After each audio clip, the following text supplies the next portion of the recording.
So, we are going to move on to our next storyteller, who early on today I recognized a four-timer, Lisa, right? Can I call you that, four-timer? All right, I don't know what that means, but I like it. But we also have a four-timer in terms of being on the Tell Your Story Slam stage. And that is Lynn Hazan right behind us. Okay, before I introduce her, let's give it up to her. 4 times on this stage.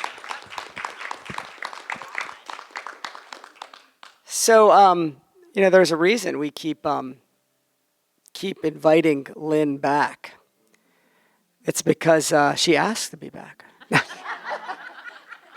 I had to stick that in. But of course, we don't say no because she is amazing. She has great stories. She is has amazing dimensions to her.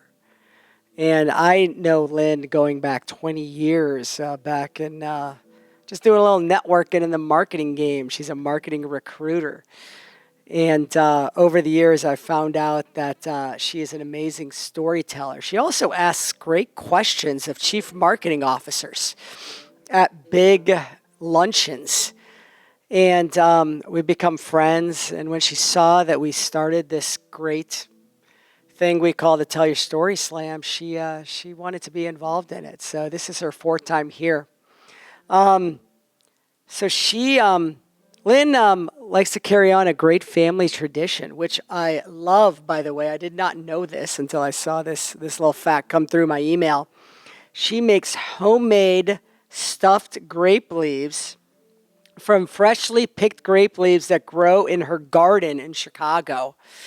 And that is amazing. I love grape leaves. I call them warak dweli. And I'm going to have to try some soon. She was born in Montreal, Quebec, Canada. She lives here in Chicago.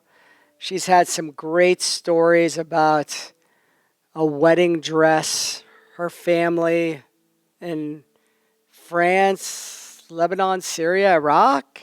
Did I get that right? Egypt and Syria. And I am so looking forward to her story today. Please, everyone, welcome for the 4th time on the Tell Your Story stage, Lynn Hazan. Thank you. I need to hold the mic. All right. Greetings. Who are you? What do you do? Why should I hire you? What's your story? Let me tell you why I ask these questions. By day, I'm an executive recruiter specializing in communications and marketing. It's really important that I ask the right questions to find out about my candidates and the value add they make to my clients when they hire my candidates. I've been asking these kinds of questions for over 40 years. And tonight, I'd like to do some with you. This is our chance to do audience participation. When I have done all kinds of questions over the years, I've also learned from a wonderful writer by the name of Marcus Buckingham, who wrote the book Love and Work. So tonight, I'd like to ask you to participate in this exercise. It's a visualization. Don't worry, I'm not going to do anything weird. I'd like you all to sit back in your couches and close your eyes and listen to my voice. I want you to take yourselves back to being a child, and I want you to think of an activity that you did as a child that brought you huge pleasure. No one told you or taught you how to do this activity. You did it intuitively.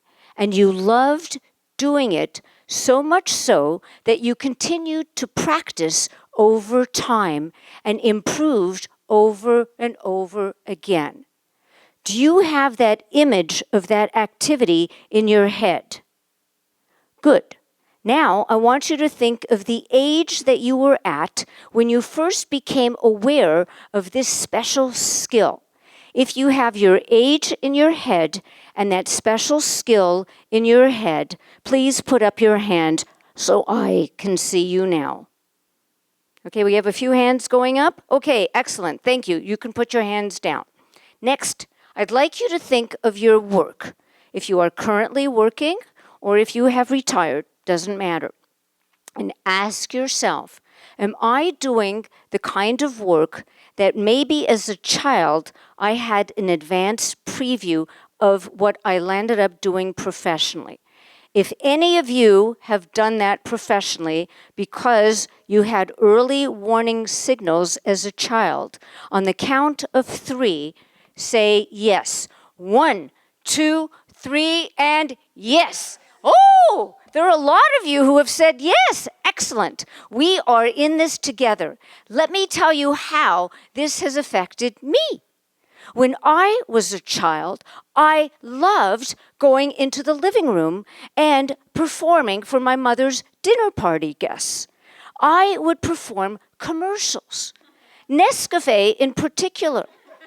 And I would run into the kitchen, product placement, and come back with a bottle of Nescafe. And the audience would roar with laughter and give me a huge applaud. I was on my stage, and I loved performing for my mother's dinner party guests. How did I know that when I was age 5 that I eventually would go into the recruiting business and recruit in advertising? I knew it at a young age. It just took a few years to catch up with me. So here I was performing, and I loved to perform.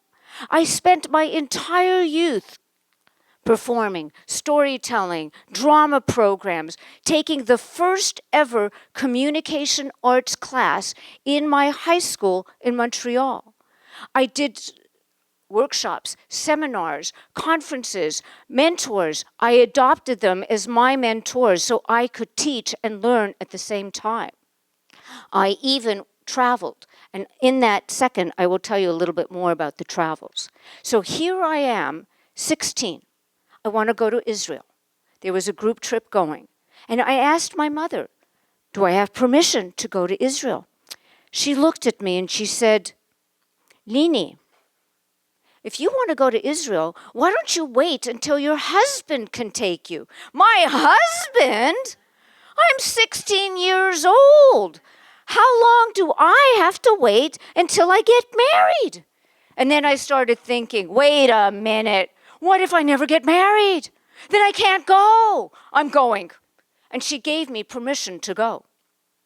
Over the years, I started to travel. The curiosity in me, the desire to travel, to meet new people, come back and tell their stories. And I was on a quest to see the world. I went to Mexico. Actually, I performed there 25 times at Rancho La Puerta in Mexico.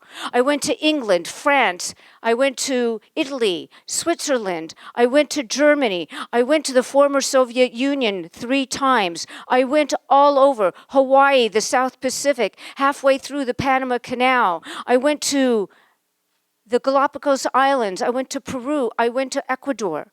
And I love traveling and coming back and telling people stories. The years passed. And then one day, a friend of our family was in Chicago for the Radiological Society of North America trade show. And we're driving. And he looked at me and he said, how come you're not married? What happened? What went wrong? What went wrong? And I'm sitting there looking at him. It's like, would he have asked me the same question if I was a man? So, over the years, I started to say, I'm the woman who counts, and I'm living the life that I want to live. And then I decided in 1995, I was on a mission. This time, Laura Sperling, a musician, a flutist, and I went to the Ukraine. I had met her the year before in Russia. She lived in Seattle. And we spent an entire year planning a humanitarian trip to the Ukraine. We went from the Ukraine, from Kyiv, Berdichev, Novograd-Volynsk, Vinnytsia, Stary Konstantinov, and Perluki.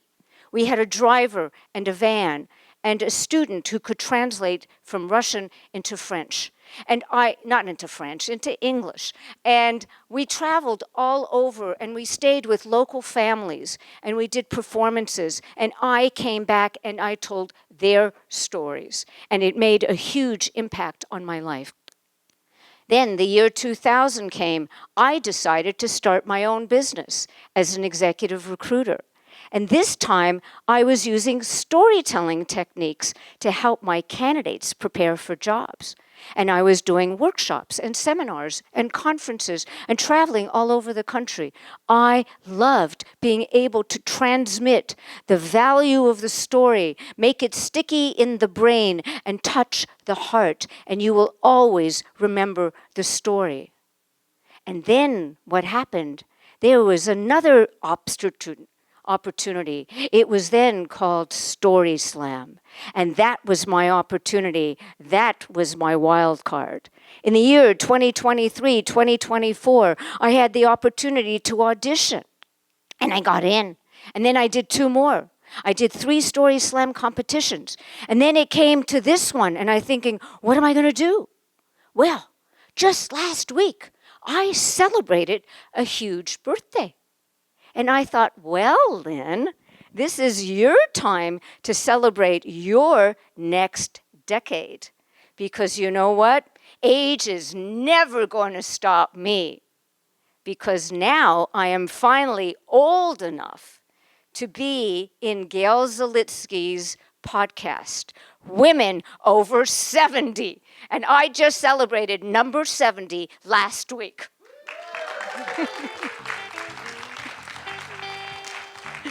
Thank you. And when I think about William Shakespeare, this above all, to thine own self be true, I think then of the words from Second City, yes, and I am forever grateful. Thank you. Thank you. And I am also extremely grateful to George Raffiti and Amy Falkowski for making this possible. Thank you.